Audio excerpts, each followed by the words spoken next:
Ladies and gentlemen, please take your seats. Have you ever just sat in front of your television and kind of thrown up your hands, not knowing what to watch? Well, and guess what, boys and girls? We're kind of getting to that point. And if you're within the sound of my voice, that must mean you're in the seats with once more. As always, my name is Dave Voigt, and I'm the host of this podcast, where we sit down with a wide-ranging variety of industry professionals and pick their brains on state of the industry, current projects, what's going on in the world, anything else we can think of in a light and conversational fashion.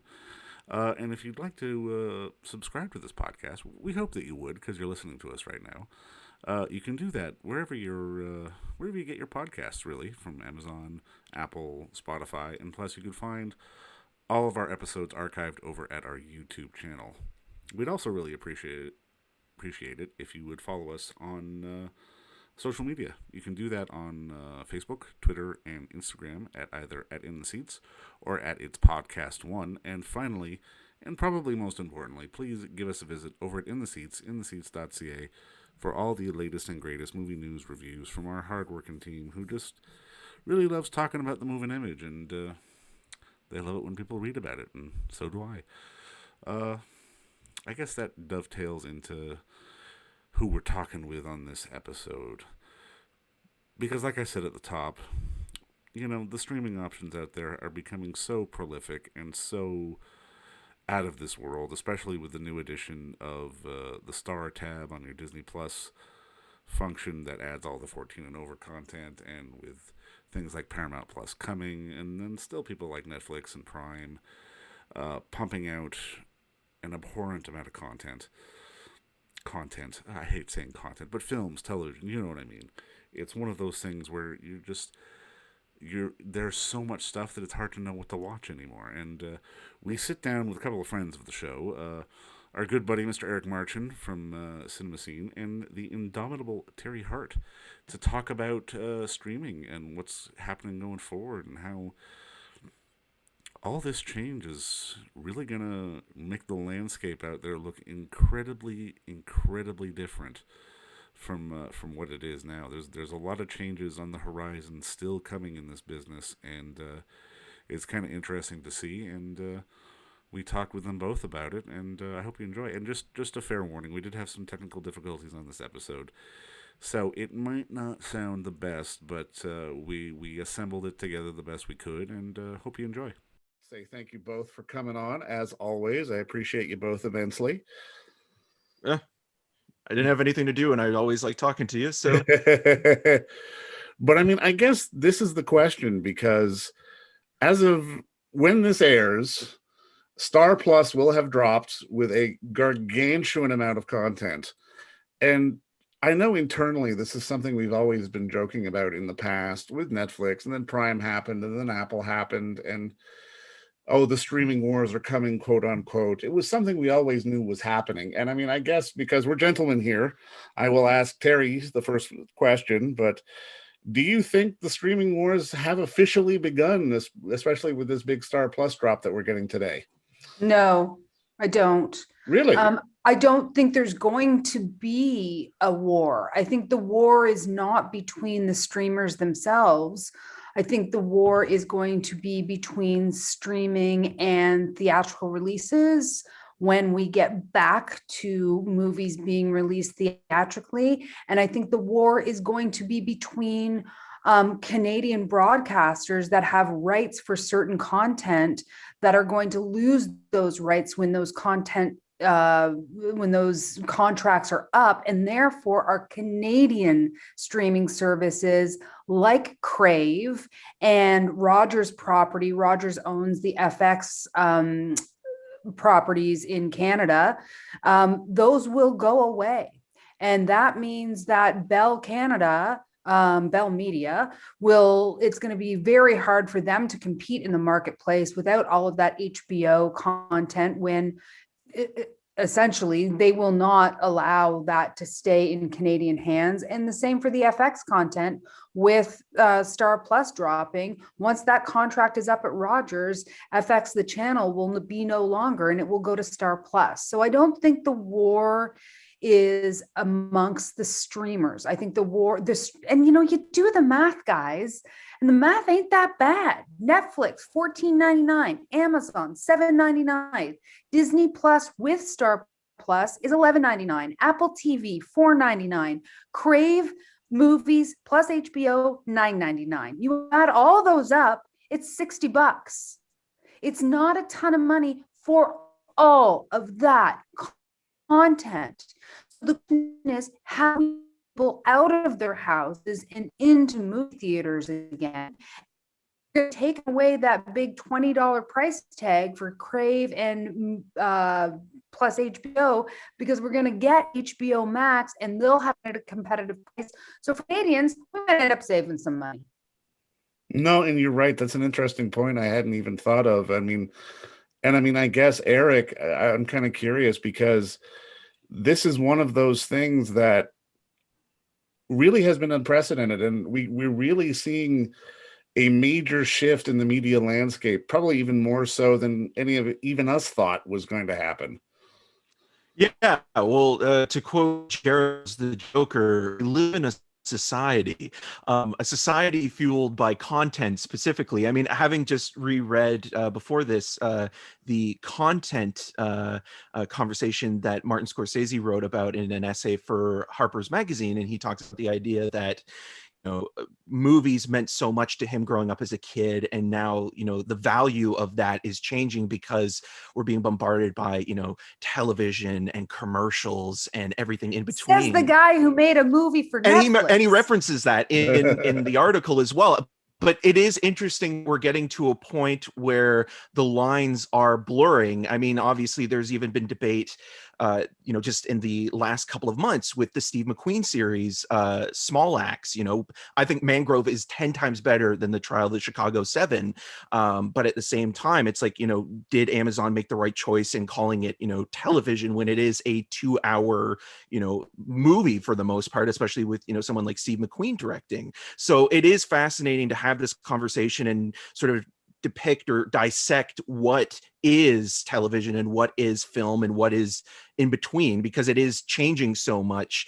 And it will be fascinating to see, once we do get on the other side of the pandemic, to see how movie theaters sort of, stack up next to, streamers, because some people will be wanting to get out of the house as much as possible, wanting to have that experience, that communal experience. And then we'll have other people who, will be more comfortable staying at home and, waiting for, the next big television series or film from an auteur filmmaker or a great TV showrunner. So it's all still up in the air in terms of the variables of how it works. But Teri, I think, made some really good points with sort of the licensing in Canada, because there's a lot of stuff that I'm even still kind of a little bit confused by, where FX has What We Do in the Shadows and Devs, but they're not going to be available on Star because they have they're entangled in a different license agreement. So that will be fascinating to see how other people react to that, thinking, okay, well,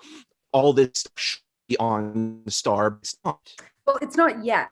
Yeah. I mean, and it's just because all of the pandemic has sped all of this up, right? So Warner Brothers, through the big, wrench in everybody's plan with the day and date HBO Max for the theatrical titles, Canadians were confused. They're like, wait a minute, can watch the doing, which I think is a pretty simple explanation, is that television that was made for HBO Max, part of that was made for a theatrical release, but has now changed its so they it went up, and I think I was very, very at giving it around that, because that's going to change their stock price. That's going to have a huge impact on them, more so than the FX content on Rogers. But they've put a lot of money into Craig Bell has, and this changes that business model for them significantly. So I don't think people are going to subscribe to this is a place that I used to work when it was called the Movie Network. I worked there for 19 years, so I'm very familiar with the business model and what people seemingly will and won't pay for. That's changed obviously quite a lot, but it's interesting. There's still a through line of what people will pay for and what people need from these services. And I don't think people are going to pay for a movie channel only. I mean, what kept the movie network alive, was when we rebranded one of our channels to HBO Canada. And it was in the height of, the golden age of television, which, are we still in it? Is it like a post golden age, post golden age at this point? So yeah, I mean, once that content, and this is, I mean, nobody's told me this. This is a prediction on my part. I think it's a pretty, well-informed prediction, but it's a prediction nonetheless that these, American companies are going to take back that content and they're going to launch. The only way this HBO Max business model that Warner Brothers has tied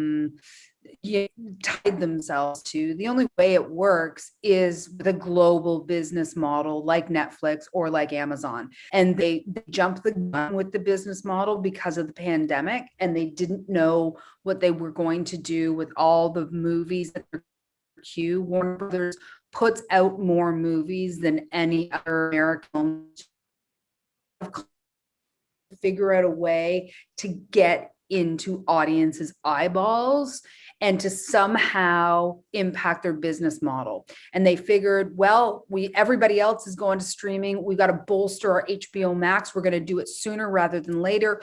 We're going to take a hit within the industry, but that was a hit that they were willing to take.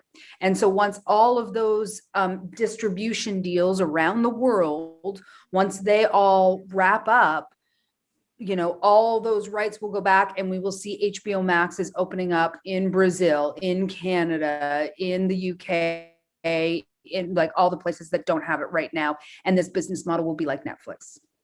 Which is kind of scary a little bit, because you think about like how Netflix has so much content, and that's the word of the day, I think, when it comes down to it. It's a dirty word like too. They have, yeah, it's a very controversial one. You have a lot of great movies on there, whether it be, something like Dick Johnson is Dead, or, Catherine Hahn is right now very popular on Twitter because of WandaVision, and she's so good on that show. Where a movie like Private Life, which is this really wonderful little movie from Tamara Jenkins, barely got anybody really watching it because they didn't do any advertising. So there's a whole sort of marketing or curating aspect to this as well, where your algorithms kind of project watch this. So will are the same, and nobody's going to really want to go out of their comfort zone and try to see something that isn't just more formulaic or more of the same thing that they've already seen. So I worry about that as well in terms of curation and recommendations, and whether people are going to follow kind of those algorithms instead of actually try to venture outside of their comfort zone. Yeah, I think it's a fair concern, Eric. Without question, it's a fair concern. I also think that one of the things that Netflix, and we use Netflix ubiquitously, and we've got to stop. I think that it's responsibility on all of our part to stop using Netflix as the ubiquitous term for streaming. It's not. Netflix is a company, so is Kleenex. We cannot turn Netflix into the Kleenex of facial tissue. Yeah. And that scares me more than people not getting out of their comfort zone, because then what does it mean for any other brand to come into the marketplace and try? Problem is, all these are such huge brands, right? So what I do feel streaming services have done is they've kind of democratized viewing. Yeah. People have, when my parents are watching, Sugar Plum Fairy, Lupin. When my parents are watching a French detective series that, I've told them for 8 million years to watch the original Untouchables with Omar Sy, I've told them for 8 million years. They weren't watching that when I told them, but the second they heard Alder Bridge Group and all their other folks say no, it's really great. It's kind of like James Bond and kind of like The Bourne Identity. And I'm like, I told you that 3 weeks ago. But, somehow it has democratized the idea of watching content that is not, and that is a very, very good thing, in my opinion. I think that's excellent. I do think it's hard for smaller. It's not even the size, right? There's some big things out there that nobody finds their way to. Also, it's things can get buried. There's so much content. Like, I don't know about you guys, I'm overwhelmed by it. And I know my way around watching stuff. Yeah. It's what I've done for 25 years. And I get overwhelmed. My husband, who's a producer and has been in the business for, a long time, sometimes he and I will look at each other. These are two people who are in the business, who read about what's going on, and we'll be like, what do we do? What do we watch? I don't even know. And we're paralyzed. So I can only imagine. And that's when like all of our jobs kind of become a little bit more important, right? Like a little bit more relevant to people in terms of what they're actually doing. What's this going to look like, post-vaccination era? I don't know. But all of this has impacted this year, and for other places in the world longer. This has all impacted how we and what we are willing to watch, and who we're willing to listen to about what we watch also. No, and I mean, you guys are both right, because I mean, it's really come to a situation where, I don't want to say our jobs are hard, but they are harder just to sift through everything. And I mean, especially like you say, Teri, come post-vaccination, I mean, the reality is there will be screens that close. There will be less Cineplex locations or whoever locations around Landmark, the country, no matter what happens. And it's going to find a sort of interesting balance between what we see in the theater and what we don't see in the theater. And I mean, from both your perspectives, I'm kind of curious, where do you think it'll shift? Like, will it sort of land somewhere in the middle? Because I mean, I could honestly make arguments going both ways. Mm-hmm. Eric, you go first, darling. Yeah, it's a good question, and it's one that I don't know if I really have an answer for, other than I think, as you mentioned, Dave, that I think you're going to see more theaters struggling to maintain, especially independent theaters. Like I even worry about the Lightbox, thinking like what's going to become of that, after the pandemic, and other even smaller theaters that maybe don't have the finances or backing or volunteers to help kind of keep it going year round. There's a lot of variables still to kind of come, and you think like, okay, well, is this small theater in Durham going to still be open come 2022? And in most cases it probably won't be, because again, it just doesn't have the financing. But I also miss the theatrical experience. Like I think it's one of those things where, like, having been both at TIFF and Sundance this year virtually and watching some really amazing movies and thinking to myself, man, like I love what I'm seeing, but I feel like this would be enhanced or even more beneficial watching this on a big screen with a crowd of people, whether it be, the David Byrne American Utopia film or Nomadland, or, Questlove's Summer of Soul, which is amazing and is coming on to Star later this year. Please send me a text about Sean. I will. It's but again, like I don't like, okay, maybe this would have been, something really, really special having seen it in a theater, and, the right theater as well, and not having access to theaters where, they care about the sound and the masking and everything in between, where it's, just kind of commercialized, and to the point of where it's like, okay, we'll just, play the film and that's enough, where, I think that's going to have to be else, and spreading them things for cool experience to people of their convenience. Like, it's wrong. Here's what I think is interesting about the question of what's going to happen. I think that as much as everybody's like, this unprecedented, never happened, absolutely, but there are some situations out there that we can draw correlations to. And the closest one in my mind is the, evolution and technology around the music industry, and how we went from, oh my God, we can have all these songs in our pocket. So we went from, in my lifetime, a record player to a Walkman, to cassettes, to a Walkman, to iPod. I'm probably jumping something in there, but Discman, but yeah. Discman, yeah. God, they never worked. The Discman never worked. It was terrible technology. That's why I skipped it for a reason. It should never have existed. But anyway, as we know, as it went, right? And now vinyl is cool again. Everybody wants vinyl again. So, and on top of that, the world is moving faster. All of these trends are coming and going in a faster cycle. So going to the movies is going to be cool again. Having a theatrical experience is going to be cool again. The question is, who has the deepest pockets to wait that out until it's cool again? Number one. And number two, the business model has been turned on its head so significantly, or dropped on its head, where the exhibitors used to have all of the power with the studios. In a very, very short period of time, that power has completely shifted. Yeah. So these people who are running these organizations, they don't know what to do anymore. They don't know who's in charge.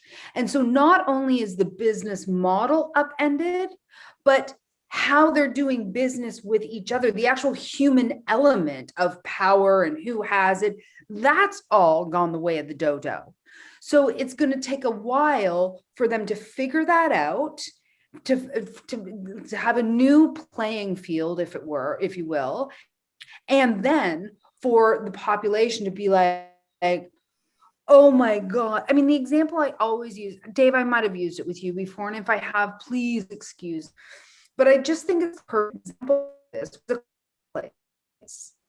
So if you imagine that A Quiet Place had been released, so Paramount was giving everything to Netflix, right? So like trial. And so let's say A Quiet Place was going to be released, pandemic happened, boom, they put Quiet Place on Netflix. Do you think for a million years that movie would have happened in the way it happened? It's a new story. Yes, John Krasinski and Emily are famous, but they weren't as famous before Quiet Place. Nobody knew the kids. It was such a theatrical experience in terms of the audio and what was happening. And you left there and you're like, oh my God, I can't wait to tell my friends, you got to go see this in the theater, blah, blah, blah, blah, blah. And then, so we're going to get A Quiet Place 2 theatrically sometime. June, what are we, June now? So if we wouldn't have had A Quiet Place 2. If that had have gone directly to Netflix. I really, really do not think, because it's such a theatrically released movie. It's such a theatrical experience. And that's what scares me, is what art is going to be sacrificed for the theatrical experience being put on hold for a certain period of time. Because I think A Quiet Place is the perfect example of a movie that will not be made, because it so needs the theatrical experience to have it resonate in the way it did. No, and I mean, you're absolutely right. And I mean, I think there's also a flip side to that, because I mean, even just before we started, you were mentioning something like Supernova, which is this lovely little film, which probably would have gotten a theatrical release, but it would have gotten buried in a 8 to 10, 12, movie release weekend, and it would have gotten 4 screens and nobody would have seen it, and then people would have discovered it on Netflix.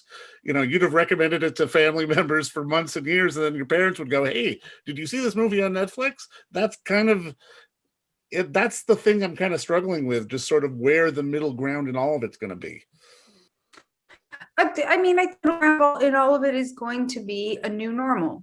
It's going to be, people are discovering things slightly differently.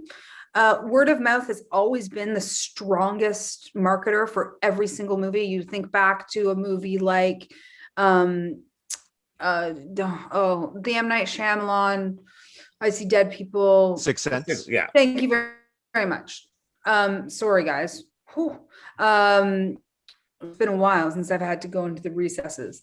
But yeah, you think about The Sixth Sense. That was 100% a word of mouth movie. That was 100% I know the secret and you don't movie.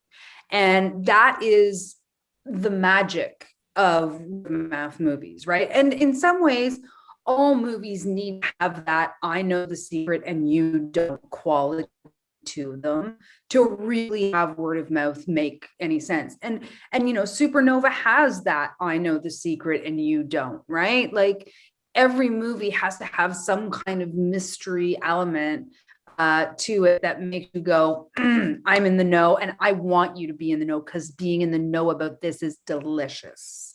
And that's when movies are at their best. And so I think that word of mouth is still making a difference. I think people talking like really honestly and frankly about movies and finding your tribe of people that you trust, I think that's still going to be the way people discover things. And for my mom and dad, they should listen to me, but they don't. They listen to their bridge club. So they've decided who's worthy and who's not. We believe me, we've all got similar stories. No, it knocked me over when they told me they were watching Lupin. I'm like, what?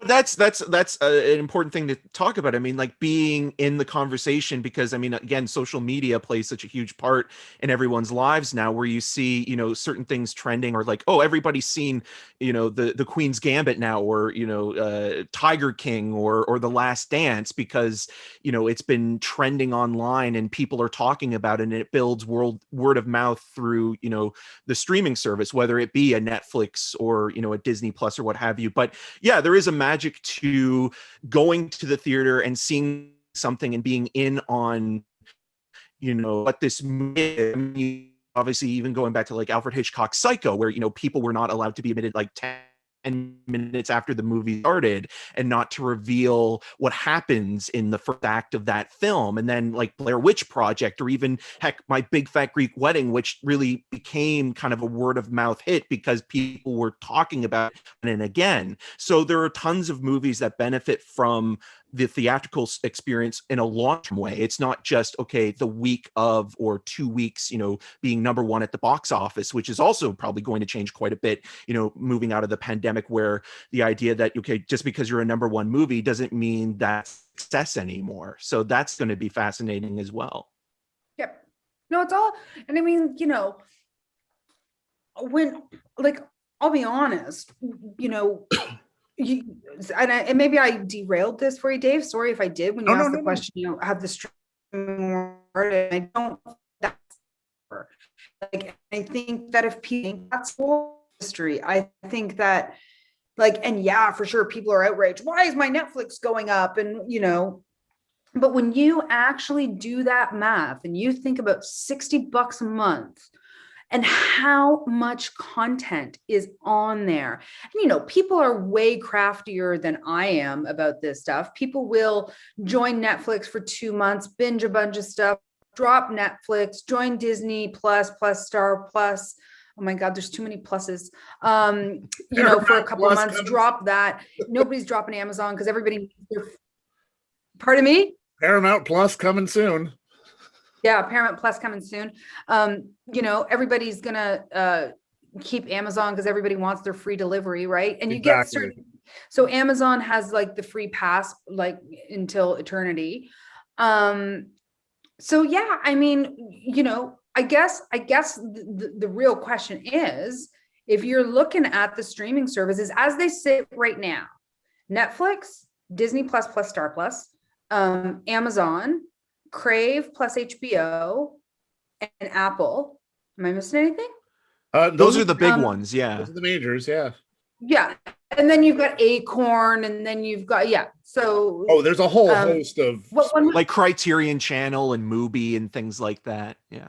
Yep. What would you drop? That's the problem. I don't think there's anything I would drop at this stage. And what do I have? Okay. I didn't have Disney Plus for a long time because I don't have kids. The only thing I felt I was missing was Mandalorian. And I was like, I can't watch everything anyway. So like, I just live in a perpetual state of being behind, which is terrible. And now I'm going to have to get it. So I'm not happy, but I'm going to get it. Yeah, with Disney, I think for me, so the wars are winning. This is the point, Dave. The wars are winning. They're winning. Yeah, the company. Yeah, The war's over. We're all handing over our money. You're right. The war's over. It's all And the- mainstream. And the problem is for our Canadian broadcasters who have output deals with these companies who are no longer going to have that content for Canada. Maybe it's going to kind of win for the consumer a little bit, but it's not going to win for CanCon, for Canadian culture, and for our Canadian broadcast. No matter how you feel, I've worked for both of them. They employ a lot of people, and content means those jobs. And without Canadian broadcasters having the output deals in this country for that content, we lose more jobs. And that, no matter how you look at it, is bad. It is. For Canadians. No, you're absolutely right. And I mean, I think it also speaks more to just being able to support even things like CBC Gem, which really at first off. Oh my God, CBC Gem has so much great content. Exactly. And not enough people know about it. Normal People was on CBC Gem, for crying out loud. Normal People's most favorite shows from last year. It's incredible. And those two are going to go on to stir. No, there's a lot out there. Do I need to get Disney Plus? For like, honestly, for me, it was because of the 30 seasons of The Simpsons. Anything else was bonus. Okay. And now they just added Muppet shows. So I mean, to be honest, like, I was watching kind of it at first for the nostalgic reasons of watching stuff that I grew up kind of enjoying, you know, whether it be like A Great Mouse Detective or something like that. But it kind of wears. Great Mouse Detective. It kind of wears off after a while, and then you start noticing that there are certain movies that they don't have on, Disney Plus that you think that they would. Something like David Lynch's The Straight Story, which is a movie that is so hard to find, you can't even buy it on Blu-ray. I mean, I'm always going to be the physical media guy that says buy it on Blu-ray because you're not renting it or streaming it. You'll always have it, but you can't even get it in North America. The only Blu-ray available is in Japan. And you would think that Disney would throw that on, and it's a G-rated movie, and it's, the late great Richard Farnworth's last wonderful performance. So that's also fascinating to talk about in terms of what streaming services do and don't have available and what you're investing in. Because if you're, going into Star and thinking, okay, well, they'll have this movie or that movie, and you don't have the list of films that they're, going to be presenting for the first couple of months, you might be a little bit disappointed in sort of what there is, because, they don't have every single thing available. But also they do have some good stuff that, again, isn't available on disc, whether it be, again, referencing Tamara Jenkins, The Savages with Laura Linney and Philip Seymour Hoffman, which is a really, really underrated little movie, or Waitress, which is fantastic as well. So there's a lot of good stuff, but at the same time, it's not everything. And then, you have to think about, like, how long is this going to be available on, this site, or are they going to switch it around? And some places like the Criterion Channel, which is fantastic, aren't always going to have every single title month to month. They're going to switch up things. They're going to be curated based on a filmmaker or a theme. And so, you have to kind of watch it right away. It's becoming appointment viewing. And it's the same thing with WandaVision and The Mandalorian, but more on the sense for, spoilers and not wanting to have those experiences ruined. I mean, the idea that, you're watching this thing at 3 a.m. and, they're surging at 3 a.m. and half of the, Canada can't even watch it at that time is fascinating. It almost feels like we're going back to basic cable in a weird way. Well, okay. So doesn't that come back to my cyclical argument around theatrical releases also? It's the same thing, right? Like, yeah. Like every generation wants to think like we're revolutionizing the wheel or something. No. The human beings are human beings. We haven't changed.